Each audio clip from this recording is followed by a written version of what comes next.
السلام علیکم ورحمۃ اللہ وبرکاتہ۔ شش کلمے ود اردو ٹرانسلیشن۔ پہلا کلمہ طیب۔ طیب معنی پاک، لا الہ الا اللہ محمد رسول اللہ۔ اللہ کے سوا کوئی عبادت کے لائق نہیں، محمد صلی اللہ علیہ وآلہ وسلم اللہ کے رسول ہیں۔ دوسرا کلمہ شہادت۔ شہادت معنی گواہی دینا، اشہد ان لا الہ الا اللہ وحدہ لا شریک لہ واشہد ان محمدا عبدہ ورسولہ۔ میں گواہی دیتا ہوں اللہ کے سوا کوئی معبود نہیں، وہ اکیلا ہے، اس کا کوئی شریک نہیں، اور میں گواہی دیتا ہوں کہ محمد صلی اللہ علیہ وآلہ وسلم اللہ کے بندے اور رسول ہیں۔ تیسرا کلمہ تمجید۔ تمجید معنی بزرگی، سبحان اللہ والحمد للہ ولا الہ الا اللہ واللہ اکبر ولا حول ولا قوة الا باللہ العلی العظیم۔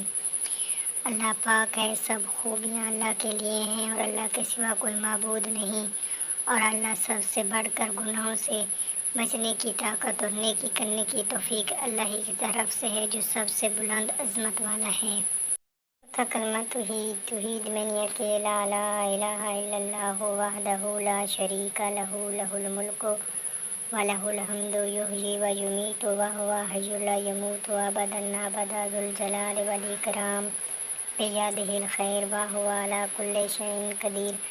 اللہ کے سوا کوئی عبادت کے لائق نہیں، وہ اکیلا ہے، اس کا کوئی شریک نہیں، اور اسی کے لیے بادشاہی ہے اور اسی کے لیے تعریف ہے۔ وہی زندہ کرتا ہے، وہی اور مارتا ہے، اور وہ ہمیشہ زندہ ہے، اسے کبھی موت نہیں آئے گی، بڑی جلال اور بزرگی والا ہے، اس کے ہاتھ میں بھلائی ہے اور وہ ہر چیز پر قادر ہے۔ پنجم کلمہ استغفار۔ استغفار معنی مغفرت، استغفر اللہ ربی من کل ذنب اذنبتہ عمدا و خطأ سرا وعلانیۃ واتوب الیہ من الذنب الذی اعلم ومن الذنب الذی لا اعلم انک انت علام الغیوب وستر العیوب وغفر الذنوب ولا حول ولا قوة الا باللہ العلی العظیم۔ میں معافی مانگتا ہوں اللہ تعالیٰ سے جو میرا پروردگار ہے، ہر گناہ کی جو میں نے جان بوجھ کر کیا یا بھول کر یا پوشیدہ یا کھلم کھلا کیا، اور میں توبہ کرتا ہوں اس کی بارگاہ میں ہر اس گناہ سے جو میں جانتا ہوں اور ہر اس گناہ سے جو میں نہیں جانتا۔ بے شک تو غیبوں کا جاننے والا ہے اور عیبوں کو چھپانے والا ہے۔ گناہوں سے بچنے کی طاقت اور نیک کام کرنے کی قوت اللہ ہی کی طرف سے ہے جو بڑی شان اور عظمت والا ہے۔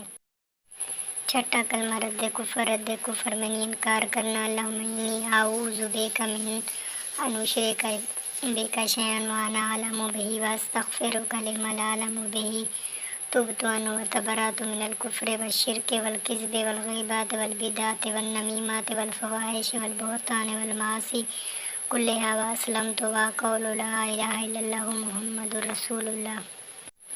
اے اللہ، میں تیری پناہ مانگتا ہوں اس بات سے کہ میں کسی شے کو جان بوجھ کر تیرا شریک بناؤں، اور بخشش مانگتا ہوں تجھ سے اس شرک کی جسے میں نہیں جانتا۔ میں نے اس سے یعنی ہر طرح کے کفر و شرک سے توبہ کی اور بیزار ہوا۔ کفر، شرک، جھوٹ، غیبت، بدعت اور چغلی سے اور بے حیائی کے کاموں سے اور بہتان باندھنے سے اور تمام گناہوں سے، اور میں اسلام لایا اور میں کہتا ہوں اللہ کے سوا کوئی عبادت کے لائق نہیں، محمد صلی اللہ علیہ وآلہ وسلم اللہ کے رسول ہیں۔